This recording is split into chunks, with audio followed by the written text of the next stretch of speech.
if you're watching this video, then you either got a email blast from us, or you're follow us on Instagram, or Facebook, or whatever. So anyway, we made this because we just had a pretty hectic day where we learned that one of the dispensaries here in Florida is dispensing flower. There's some confusion in this because what the dispensaries have to do to dispense the flower and what we have to do to keep you protected so that you can carry it and legally use it, there's a disconnect. They're two very, very different things. So if you want to be considered for having smokable medical flower, then we'll kind of tell you how to get there. It's simple, but not so easy.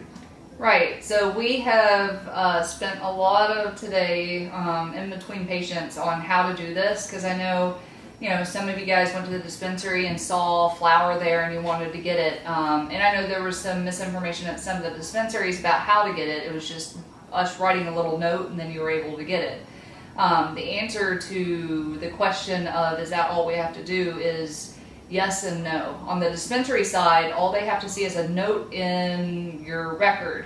On our side, to keep us all legal, we have to submit extra paperwork on your behalf so everyone stays legal, because it's just an unknown area right now. As of right now, last week the governor signed it as law, so it is okay to get this as long as you abide by the rules.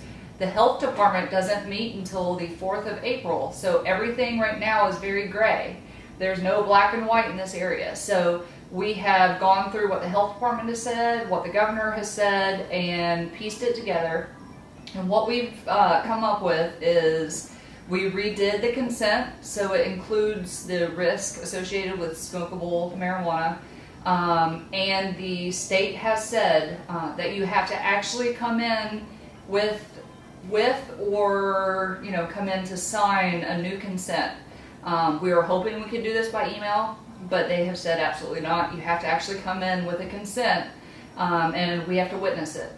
So that's part one. Part two is new documentation. We have to actually send it in for each patient. It's a little confusing, and so that's where really a lot of the stuff that we have to submit is going to have to need your help so we can do it more efficiently. Yeah, if you don't, just a side note, if you don't want to, we're going to show you in the next part of the video exactly how to fill out the paperwork. Mm-hmm. Some people called our office today. I told our lovely assistant Amber, I said, get me names and emails of people who are interested in this, and we're going to move forward with them, because ultimately we want to take care of our patients and we want to give people what they want, but our main priority is not that. Our main priority is protecting our patients. Right. We don't want anything to happen on the law side. Because you guys rely on us to do the research and then tell you what's okay. So that's what today has been. That's what we've been doing. So here's the conclusion of that. And if you don't want to do this, just wait till after April 4th, because all this is going to change and may be meaningless. So this is more of like an interim permit or a early registration, if you will. Right. So, and we are more than happy to help you through it if you want to do this. But just know that everything could change April 4th. We're just waiting for the Board of Health. Yep. So, the paper that the hardest one, the signature on the consent is just like the consent you guys have signed before. Mm-hmm. It just has a few extra lines to sign about the risk of smoking. Some of those risks are ones we already know. They're similar to smoking cigarettes. In fact, the actual consent says, it's hypothesized a lot of these things because it's not actually been studied thoroughly, but we've studied smoking cigarettes. Mm-hmm. So they're kind of drawing conclusions based on research on tobacco smoking. So part number one is coming to the office with your signed consent. Yep. Part number two is filling out this other documentation. Things you're going to have to need for the other documentation are the date that you came in and signed the consent. So one part that kind of makes this easy is you have to sign a new consent to even do this. So the date you sign it will be the date that goes on the sheet. Right. So all this paperwork, when you get it, when we email this paperwork to you, we won't email it automatically. I'm going to email the people who call us and request this, because this isn't for everybody. Not everybody. A lot of people are like, I'll wait till April 4th. No big deal. So anyway, we did have about, 20, 25 people call. So, instead of me explaining this 25, 30 times, because I'm sure I'll have the same amount of people call tomorrow. So instead of explaining this, hence the video. Right. So, but yeah, all this stuff has to be done the same day so that all of the dates are done that day. The other bit of information you're going to need to get is your P number. On your online portal is an easy way to find your P number, or on your physical card, it has it on there too. That's your patient ID number, and it's going to ask for that. So that's very necessary for this paperwork. Yep, it's printed on your card. And then we're going to go over the more difficult stuff. And like I said, we just need your help in doing this if you want to sign up before April 4th. Because I know a lot of you you've been waiting for this day. So we don't want to hold it up, but we do need your help in getting everything submitted on time. Yep, absolutely. And if you need help, if you don't know any of the information that is on here, the easiest way is to contact the OMMU.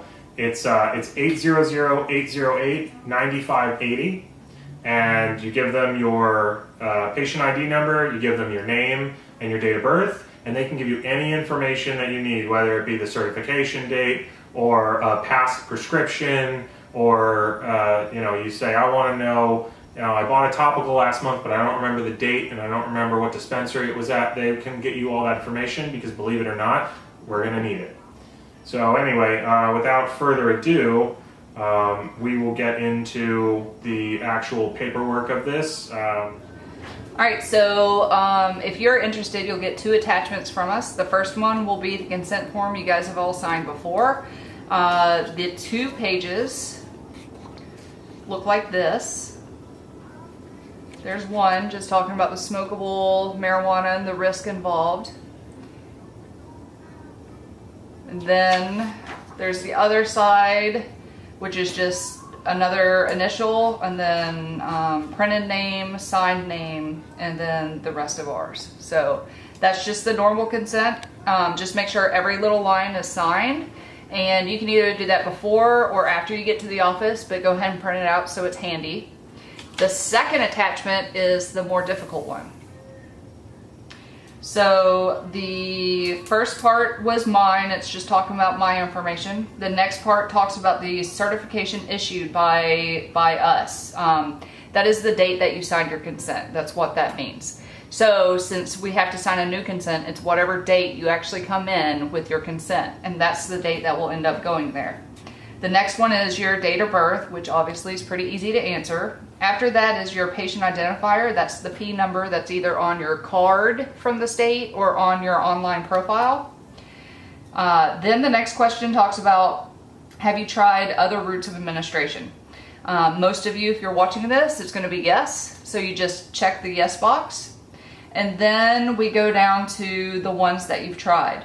So there's 5 different ones. This sheet's front and back. So you just circle inhalation, oral, sublingual, suppository, or topical. You just circle one at a time in each one. So for instance, if I have tried inhalation, let's say I tried it, I got one on Christmas Day, and then I stopped it, on New Year's. On New Year's.